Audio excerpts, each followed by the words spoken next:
The lake made a sound like a dry bone snapping, and it came from directly beneath Livia Rowen's boots. 1 second, she was walking toward the stranded helicopter on the far shore, the chief executive of Northvale Dynamics, in a coat worth more than most cars. The next second she was gone, swallowed by black water that had waited all winter for someone careless. Nobody moved. Nobody dared step onto breaking ice. Except Grant Halden, the quiet single father the company knew only as the man who fixed things. I watched him drop flat and crawl toward the hole with a precision that frightened everyone who saw it. What stunned Livia was not the rescue. It was what the mountain crew chief said when he recognized Grant's face. If you want to know what Grant buried for all those years, stay with me until the very last minute of this story. I have told a great many stories about people who wanted to be seen, and this is not one of them. This is a story about a man who spent nearly a decade trying to be furniture, and about the morning the ice refused to let him.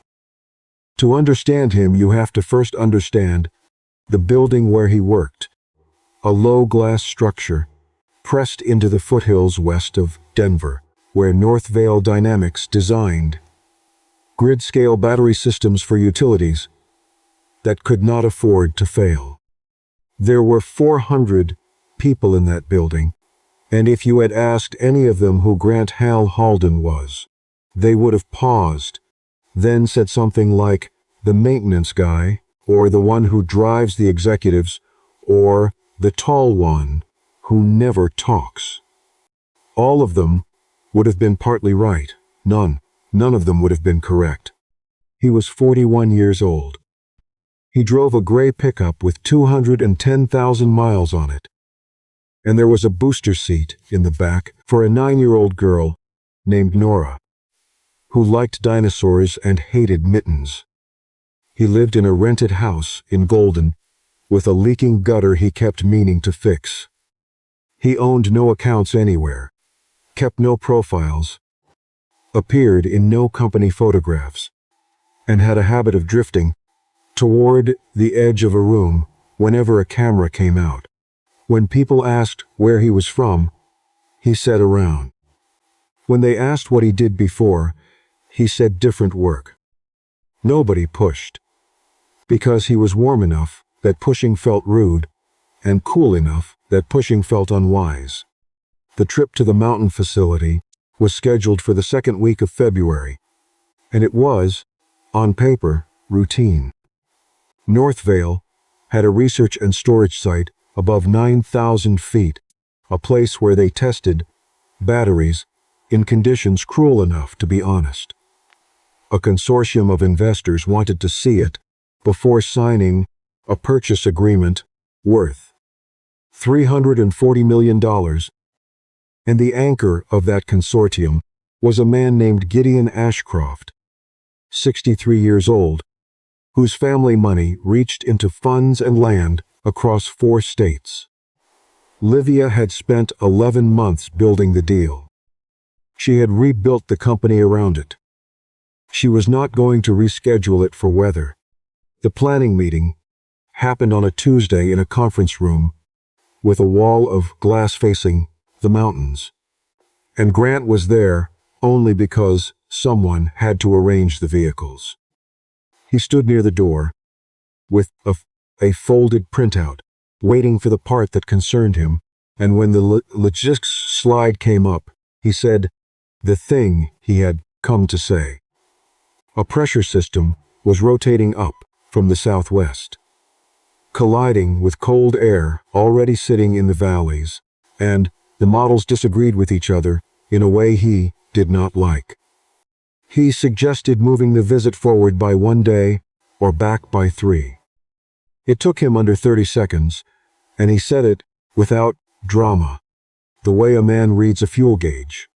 Vivian Blackthorne, 45, Executive Vice President of Strategy, did not look up from her tablet when she answered him.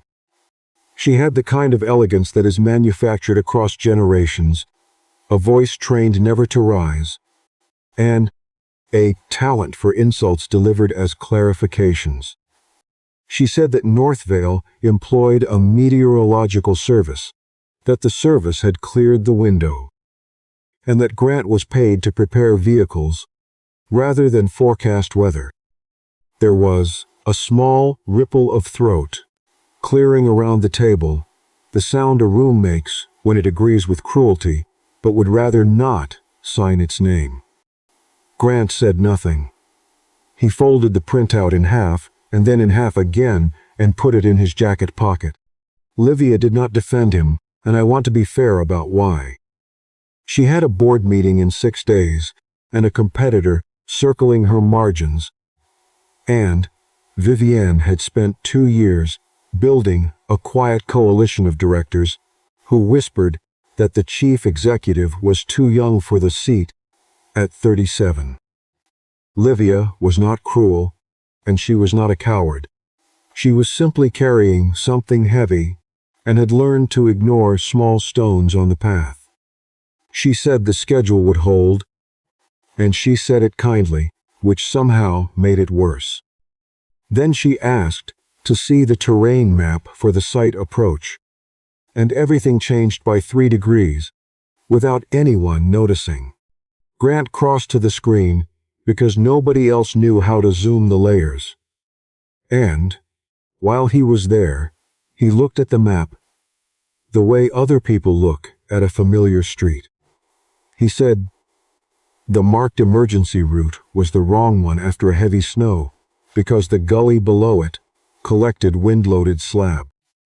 Then he put his finger on 3 places.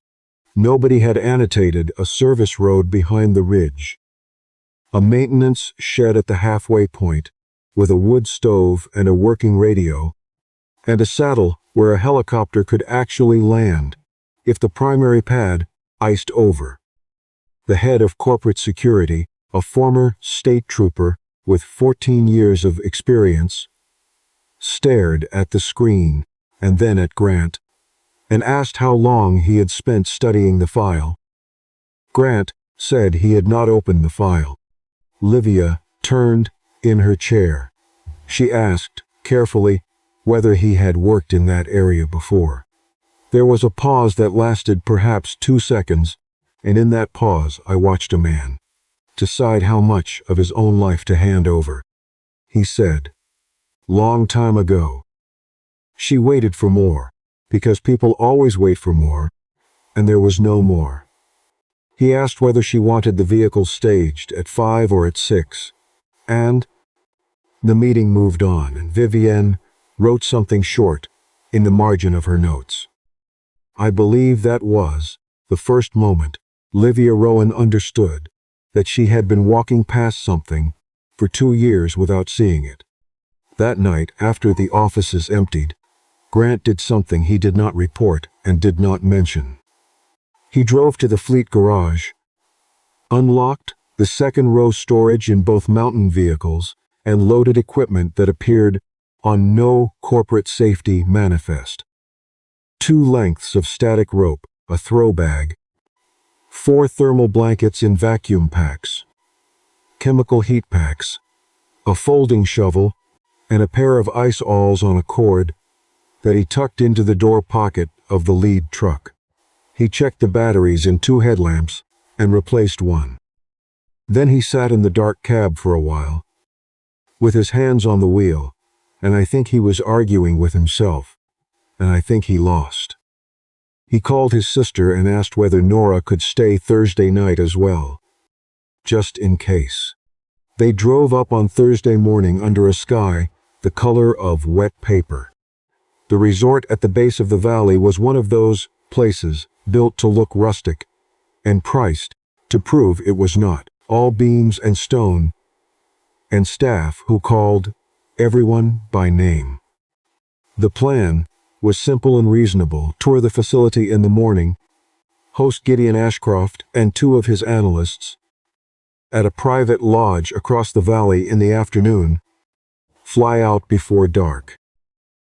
The helicopter sat on its pad, with its blades tied down, and the pilot, a calm woman named Rusty Farrell, kept looking at her phone and then at the ridge with an expression I did not like. By noon, the storm that the service had promised would slide north did not slide north. It came up the valley instead, dense and fast, dropping visibility to a few hundred feet within an hour and stacking wet snow on everything that would hold it. Rusty grounded the aircraft at 12:40 and said she would not fly again until the wind laid down, which she guessed would be sometime after midnight, or possibly not at all. The temperature fell 11 degrees in 90 minutes. The lights in the lobby flickered twice. Outside, the frozen lake between the resort and the lodge disappeared into white, and the world shrank to the size of a room. Gideon Ashcroft called at 1 o'clock, and I would like to say he was polite. He was worse than impolite. He was patient in the way that costs people their jobs. He said that his flight out of Denver left at 8 the next morning, that his committee met on Monday, and that he had come a long way to look a chief executive in the eye. He did not say he would withdraw. He said he would find it difficult to advocate for a partner whose leadership treated a signing meeting as optional. Then he wished her a pleasant afternoon and hung up, and Livia stood holding the phone against her collarbone for a full minute. Vivian was already talking before Livia set the phone down. The lodge was 2.5 miles away by road, 4 vehicles. A plowed route most of the way. $340 million, she said, does not wait for a snow squall, and boards remember which executives blinked. She was very good at this. She never once said Livia was weak. She simply described, with warmth, the version of Livia who went, and let the other version stand in the room unclaimed. Livia asked Grant for his assessment, because she had started somewhere in the last 2 days to want it. He was standing by the window, watching the far shore, and when he answered, he did not look at anyone. He said the road would be passable for perhaps another 2 hours, and then would not be. He said the temperature had risen to just above freezing before the storm and then dropped hard, and that the lake had a skin of new ice over old ice with slush between, which is the worst combination there is.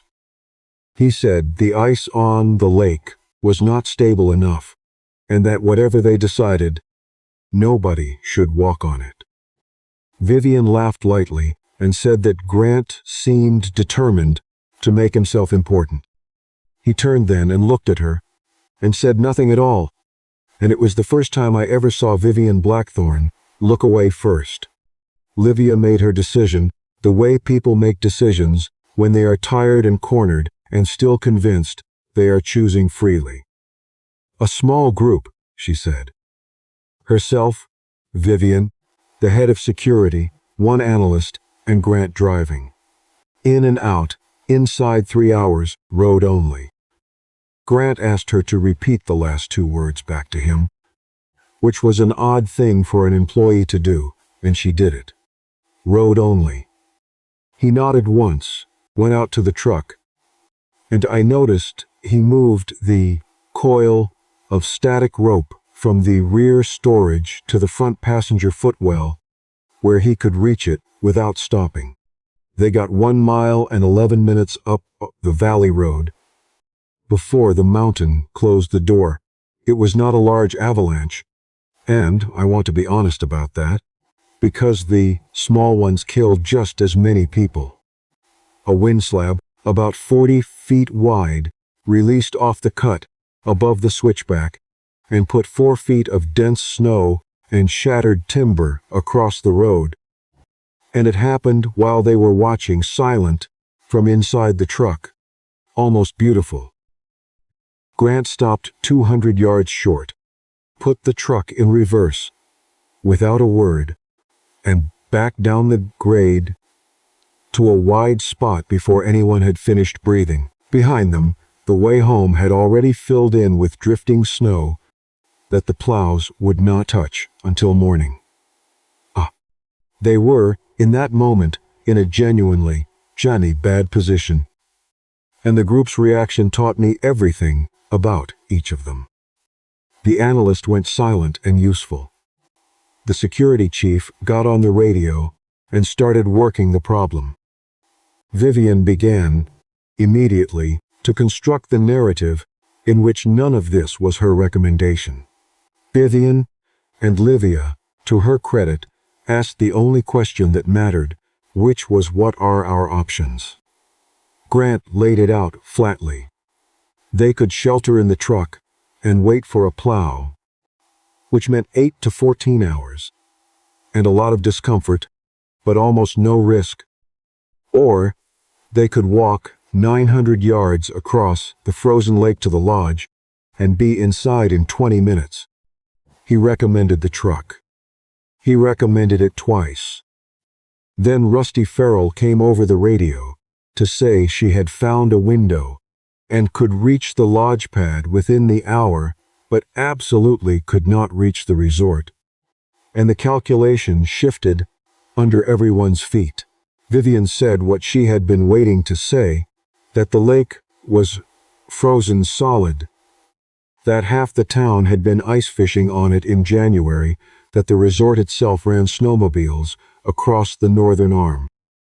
She was not lying. That was the trouble. Every fact she offered was true and arranged in an order that led somewhere false. I have thought often about the next 90 seconds. Grant said, "No one walks on the lake." And it was the only time in 2 years anyone at Northvale heard him raise his voice. It was not a shout. It was a flat, hard sentence with the top edge taken off it, and it landed in the truck like a dropped tool. Vivian said that he was not the person who made decisions here. Grant said that was correct. And then, he said the thing that stayed with Livia for months afterward, which was that being right and being listened to were two different jobs. And he had only ever been good at one of them. Livia looked at the lake and the lodge lights, and her phone with Gideon Ashcroft's name still on the screen. She said they would cross. She also said Grant would lead. What happened on the ice was not chaos, and this is the part most people get wrong when they retell it. Grant took the front and set a pace slower than anyone wanted. He spaced them out at 30 feet, single file, in his exact footprints, and he made the security chief carry the coiled rope at the rear.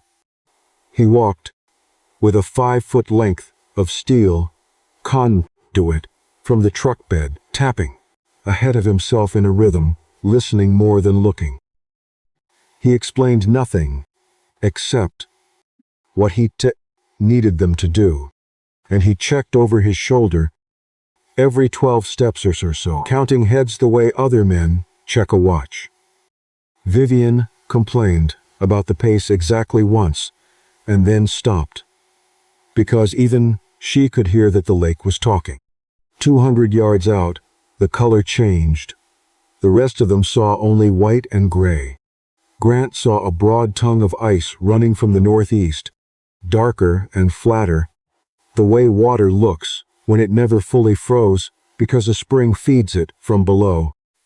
He raised his left hand and said, "Stop," and he said it calmly. And he began to move his arm to signal them back along the line they had come. He was one motion too slow. Livia, 30 feet behind and half blind in the snow, saw only that the group had halted and that the shore ahead was close, and she took one step to the side to see past him. The crack was not dramatic. It was a short, dry sound, almost domestic, like a branch snapping in a fireplace.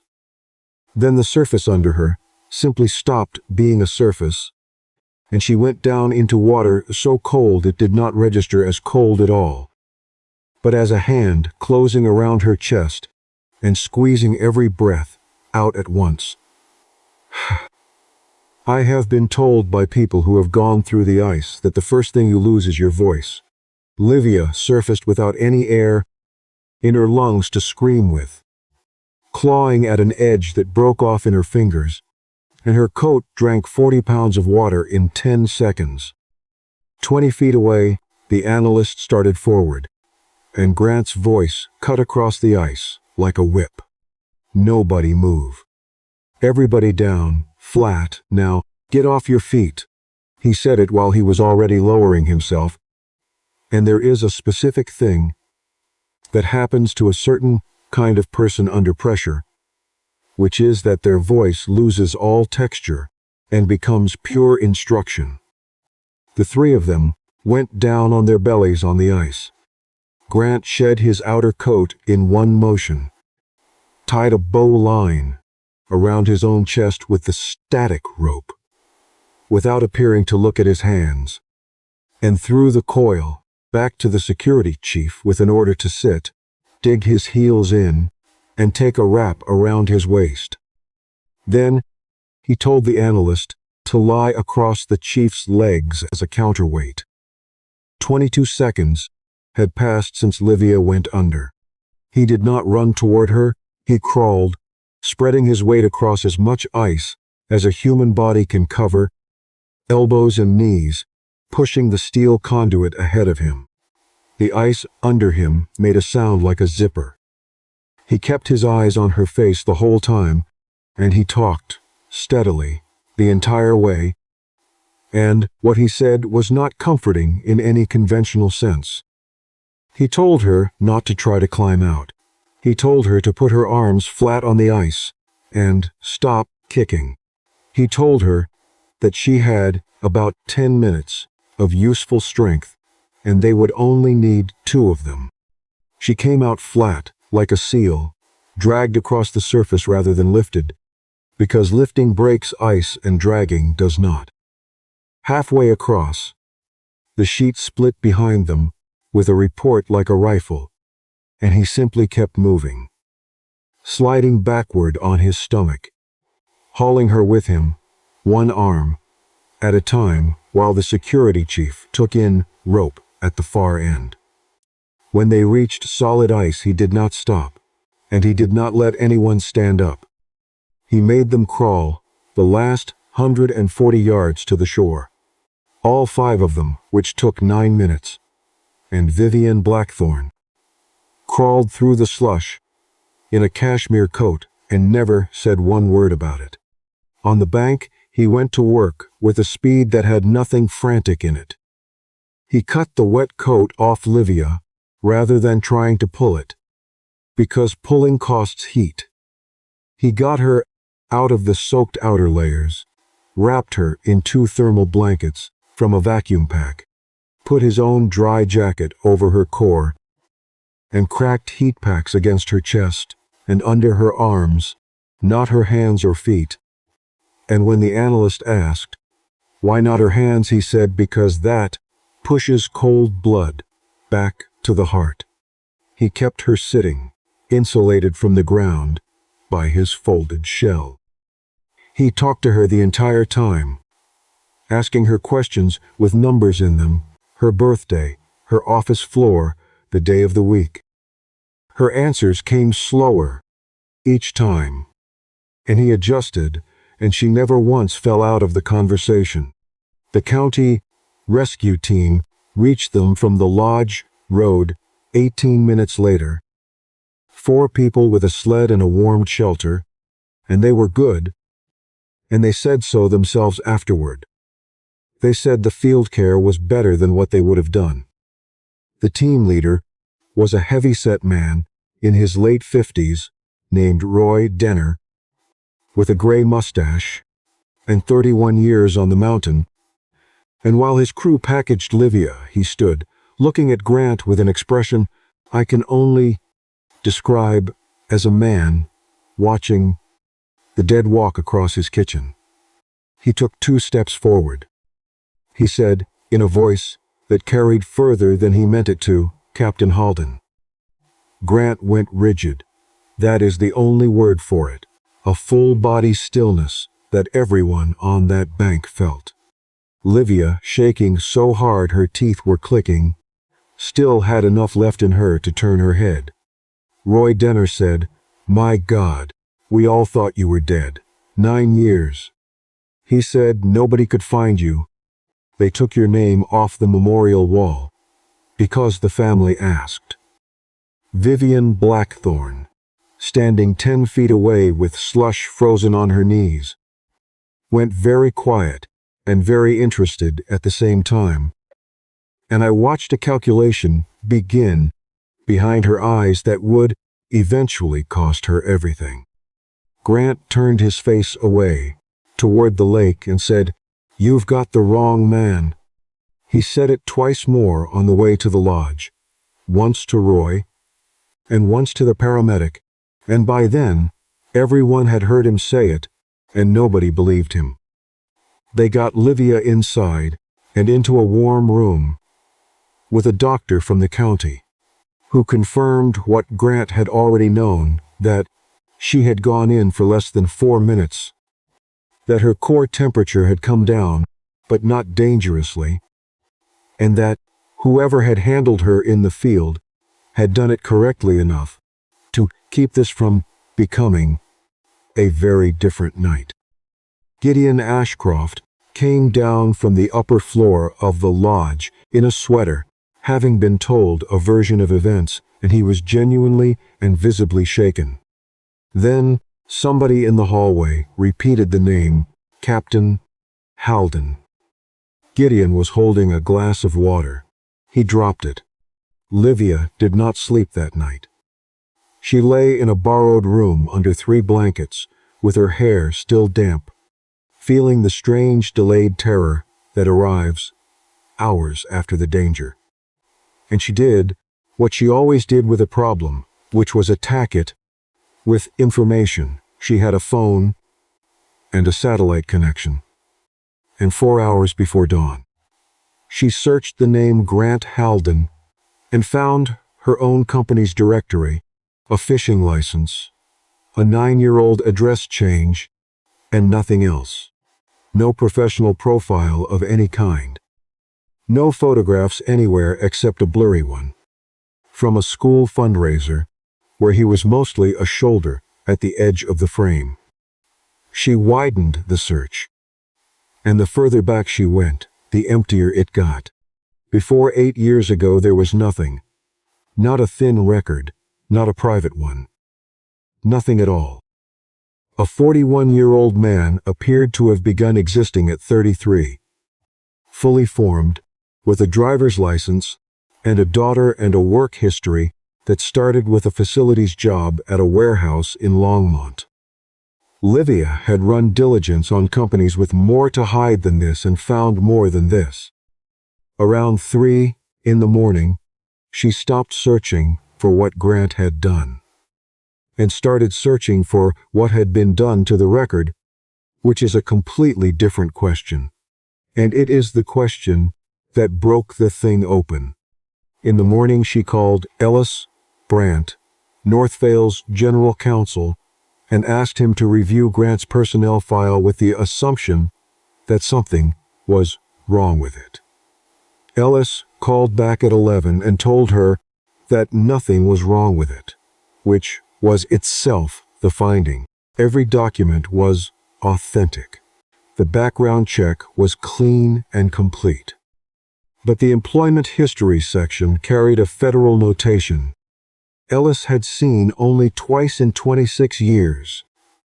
A records restriction tied to participation in federally coordinated search and rescue operations, which meant that a portion of this man's life was legally sealed and had been sealed at his own request. Ellis said, whoever he was before, somebody with authority agreed to let him stop being it. That afternoon, Livia found the article. It was not on any current site. It was in a newspaper archive, from a Colorado daily that had folded 6 years earlier, and it took her 4 searches, and a term she almost did not think to try, which was the name of the mountain range near the sealed operational region. The headline read, "Black Ridge Rescue Disaster. 7 saved, 2 rescuers missing." The piece was 900 words long and had no photographs, which she thought was strange until she realized the images had been pulled from the archive at some point.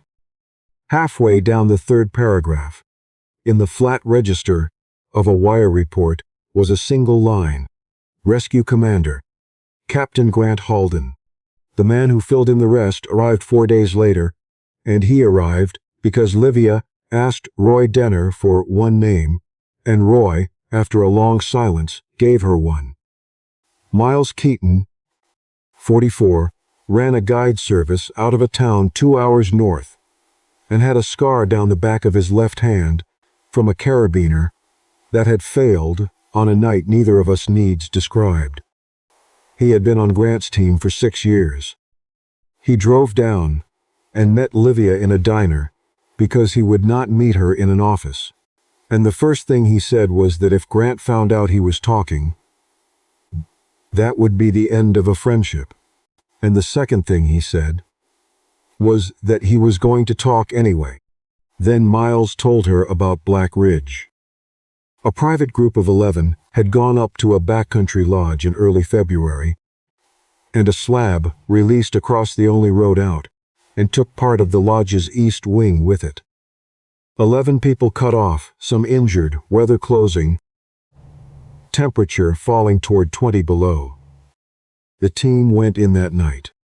And here is the detail Livia did not know and could not have found, because it had been carefully removed from every account that survived. There were 2 access routes to the Black Ridge Basin. The northern one was shorter, sheltered, and safe. It had been closed and gated 8 months earlier by a resource extraction company that held the mineral lease on that side of the ridge.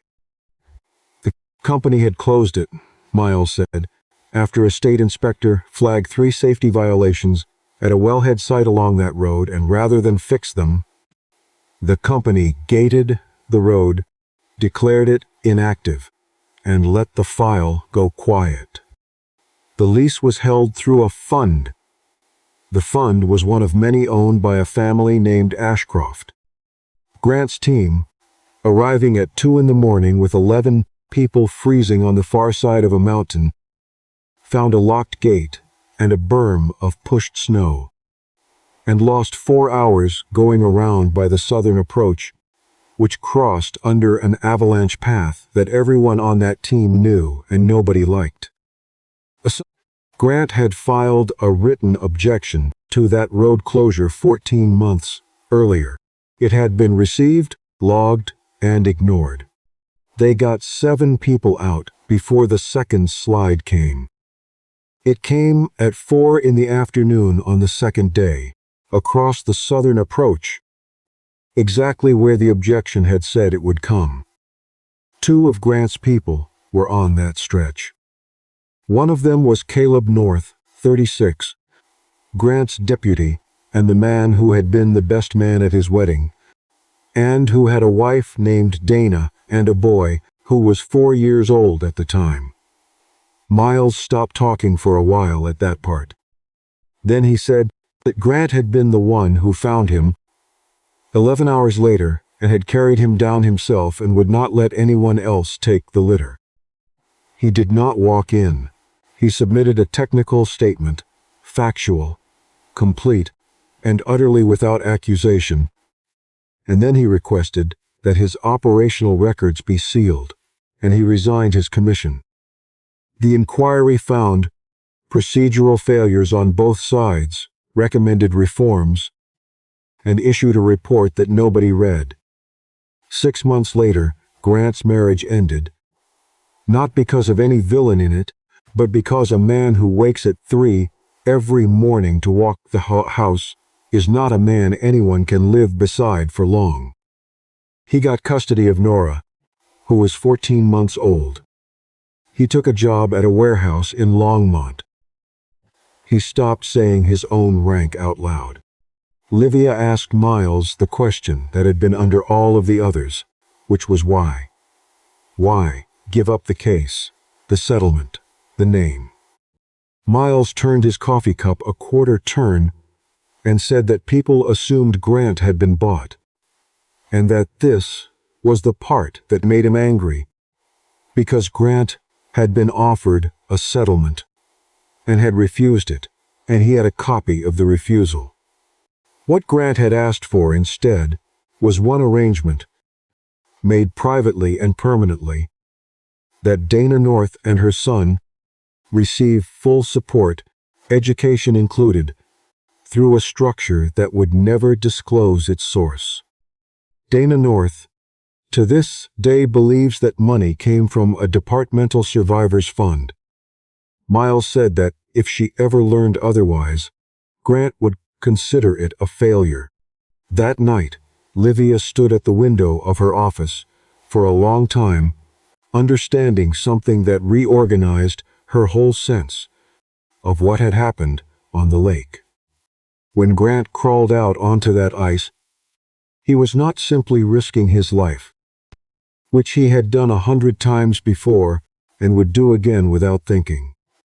He was walking back into the exact circumstances of the worst hour of his life, on a frozen surface, with a rope around his chest and someone else's survival on the other end of it. He had spent nearly a decade constructing a life that would never again put him in that position. And he had spent none of it hesitating. Vivian Blackthorne, meanwhile, had spent the same days working. She had heard the name on that shoreline. She had watched Gideon Ashcroft's face in the lodge hallway, and she had drawn a straight line between two facts that Livia had not yet connected, which was that the Ashcroft family and the Black Ridge disaster shared a border. Vivienne did not care about Grant. I want to be exact about that, because it would be easier to tell this story if she hated him, and she did not. She regarded him as an overpaid maintenance employee, and that was the whole of her feeling. What she cared about was that Livia Rowen had nearly died on a trip Livia had authorized, and that a chief executive who is nearly dead is a chief executive who can be replaced. So she built a story, and she built it well, out of true pieces. She obtained the archived article and the public portion of the inquiry findings. She assembled a memorandum for 4 members of the board and delivered it in person over 2 days in the way that such things are always delivered, framed as a concern rather than an accusation. The memorandum stated correctly that Grant Halden had commanded a rescue operation in which 2 responders died, that the inquiry had identified procedural failures, and that he had subsequently left the profession and sealed his records. Every sentence was defensible. The arrangement of them said something the facts did not, which was that this man had been removed from his field for failure of command and had hidden it. Then, she added the piece that made it dangerous. Northvale Dynamics, she wrote, currently employs this individual in a role with direct responsibility for executive safety, a fact of which the chief executive was demonstrably unaware until an incident in which she nearly drowned. That was the whole weapon, not Grant. Livia. A leader who did not know, who worked for her, who overrode operational advice, who took 4 executives onto a frozen lake during a storm warning. Vivian did not need Grant to be guilty. She needed him to be a question that Livia could not answer in a board meeting. The meeting was on a Thursday, in the glass conference room. with 11 people at the table and 2 more on a screen. Grant was there because the agenda included an operations review, and because Livia had asked him to attend, and he stood at the back near the door, in a clean gray work shirt with his hands loose at his sides. Vivian presented for 19 minutes. She was gracious about the rescue. She said that Northvale owed Mr. Halden a genuine debt, and she meant it. And then she used that debt as the ramp for everything after it, which is a technique I have seen destroy better men than Grant. At the end, she said the sentence she had been building toward for 2 days, and she said it while looking at the directors rather than at him. He is very good at fixing vehicles, she said. That is not the same as being a man in whom a chief executive should place her judgment. Someone at the table made a small sound of agreement. Grant did not move. He had heard versions of this before, in a hearing room 9 years earlier, and he had learned then that the only thing worse than being described wrongly is arguing about it in front of people who have already decided. I watched Livia Rowen decide something in that silence. She had spent 2 years being careful, and being careful had nearly killed her on a frozen lake, and she was finished with it.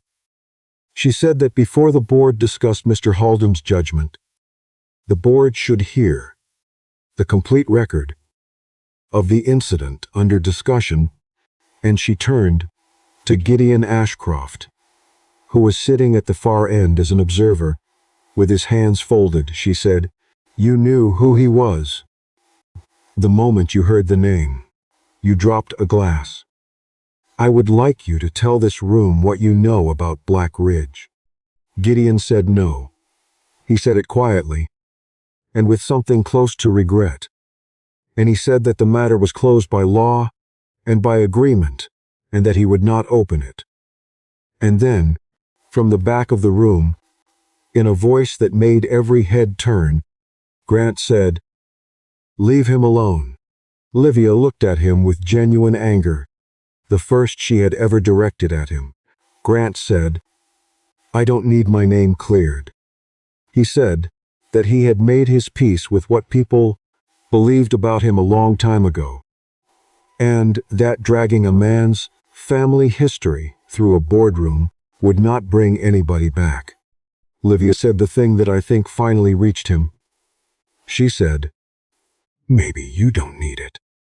But the people using a lie need to be stopped, and they will not stop with you." She said that in 6 months, Vivian would use the same technique on an engineer who reported a defect or a plant manager who refused to sign a schedule, and that the only reason it worked was that everyone in the room had agreed to let the person with the most polish define the story.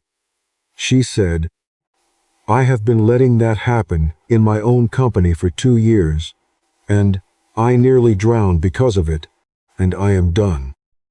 The room was extremely quiet. Gideon Ashcroft stood up.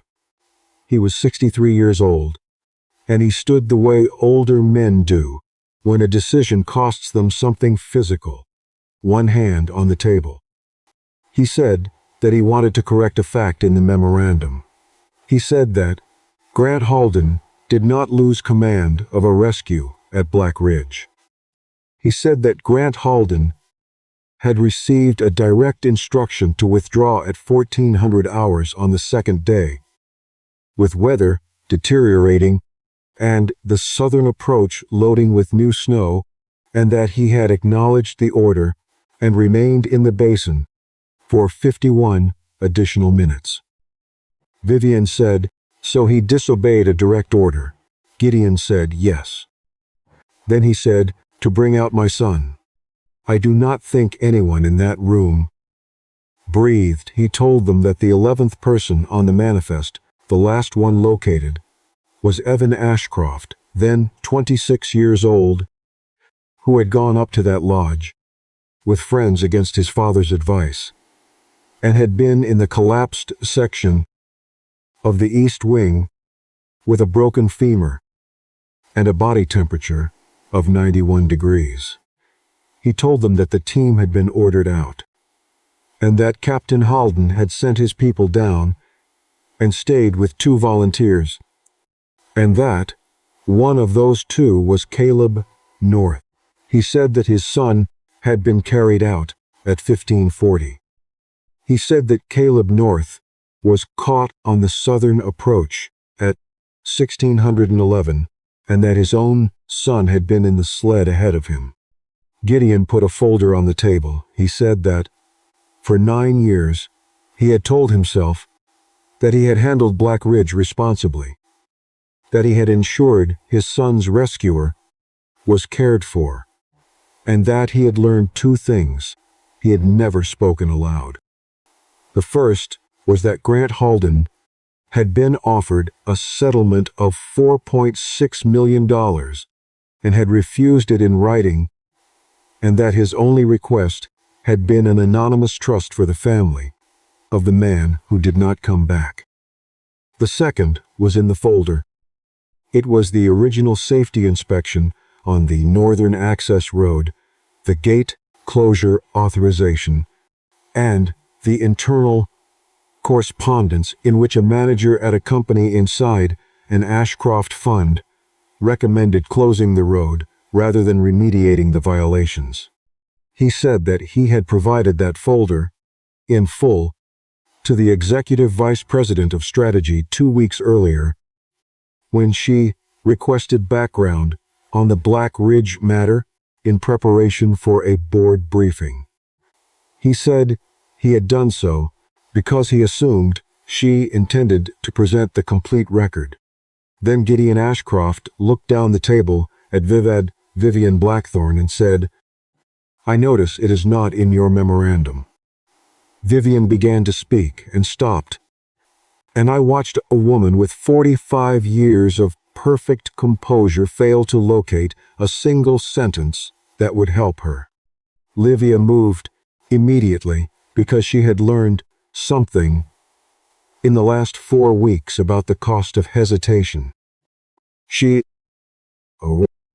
instructed the General Counsel to open an internal investigation into the preparation and distribution of the memorandum, effective within the hour, and to preserve all correspondence. She stated for the record that the omitted materials were exculpatory material and known to the author.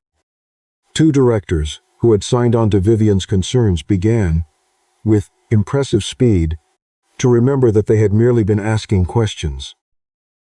Vivian Blackthorne walked out of that room with her spine straight and her career already over, and I will grant her this, she did not beg.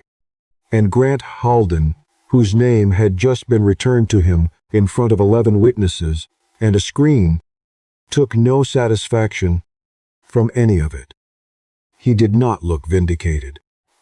He looked like a man in a room where someone had said Caleb North's name out loud, which had not happened in his presence in 9 years. He waited until Gideon finished, and he nodded to him once. And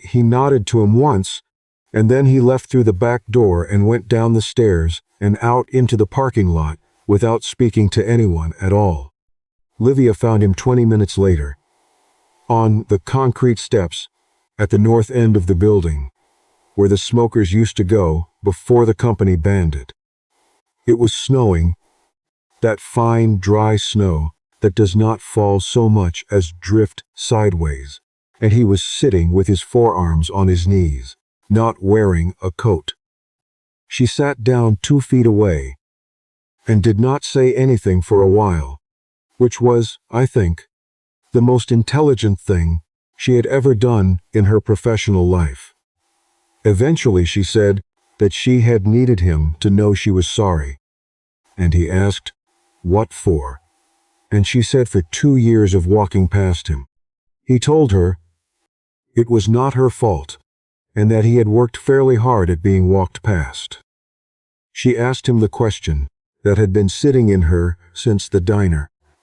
Why would a man capable of what he was capable of choose to be nobody? Grant was quiet, long enough that the snow collected on his shoulders. Then he said that after Black Ridge, every single person who met him wanted to talk about the same day. Strangers shook his hand. In grocery stores, a man he had never met cried on him. At a gas station. And all of it, every handshake, and every award, and every kind word, was about the worst day of his life.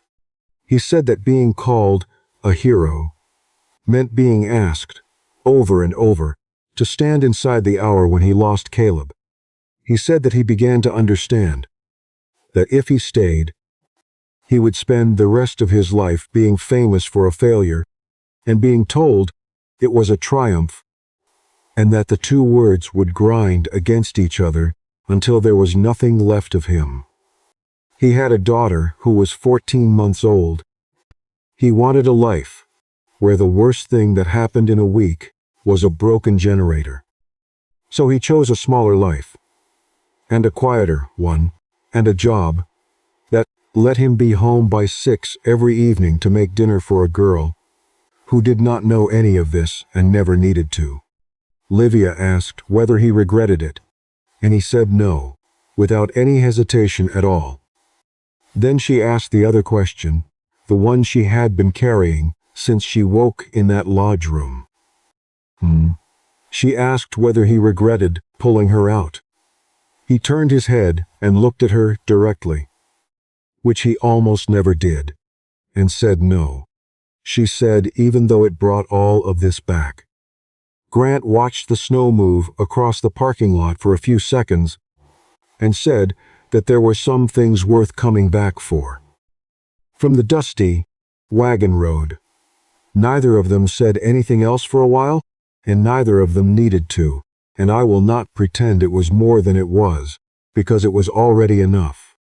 Vivian Blackthorne resigned her board seat and her position 11 days later, after the investigation established that she had received the complete Ashcroft file and had removed 3 documents from it before circulation.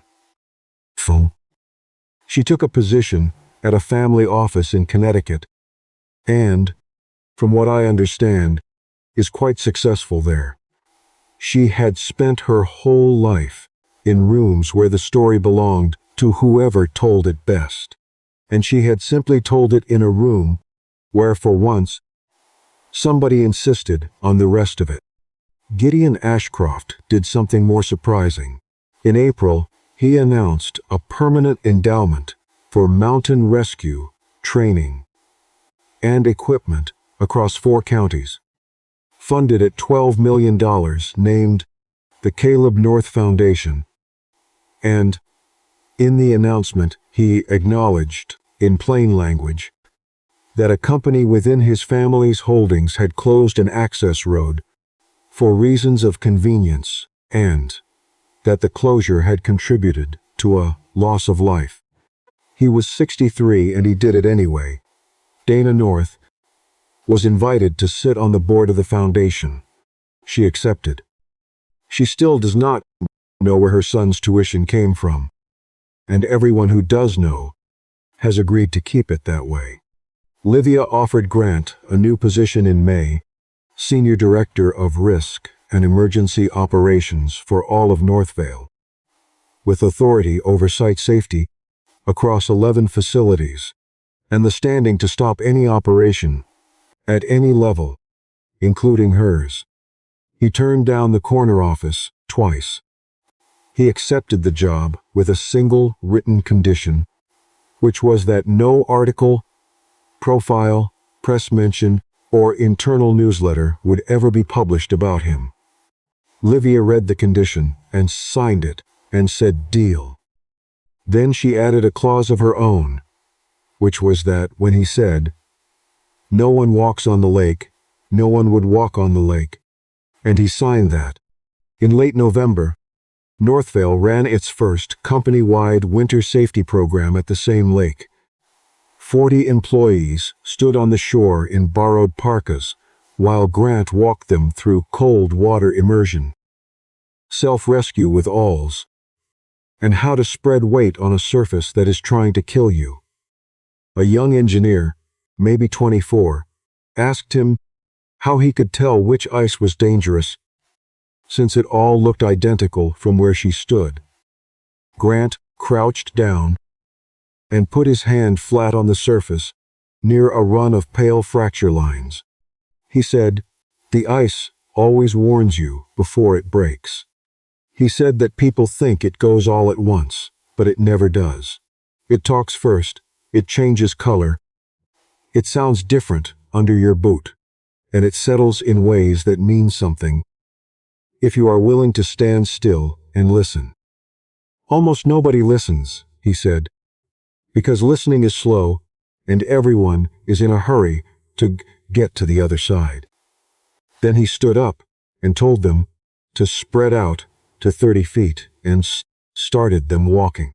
From the shore, Livia Rowen watched him move down the line, counting heads every 12 steps the way he had on the day she went under. She understood that he had not been talking about the lake. He had been talking about warnings that get filed and ignored, and about a gate on a northern road, and about a man in a conference room saying a storm was coming while people looked at their tablets. She had almost died learning that lesson. She did not intend to need it twice. Grant Halden spent 9 years believing that silence would bury the past, and he was wrong about that, the way most of us are wrong about the things we hide. But the past did not come back to destroy him. It came back on a frozen lake, in the shape of a woman going through the ice, to tell him that the man he used to be had never actually left, and that keeping him buried had never protected anybody. He still gets home by 6 most nights. Nora is 11 now, and has read the whole story because he decided she should hear it from him. And when she asked him if he was a hero, he told her the truth, which was that he was a man who listened to the ice, and that she should learn to do the same.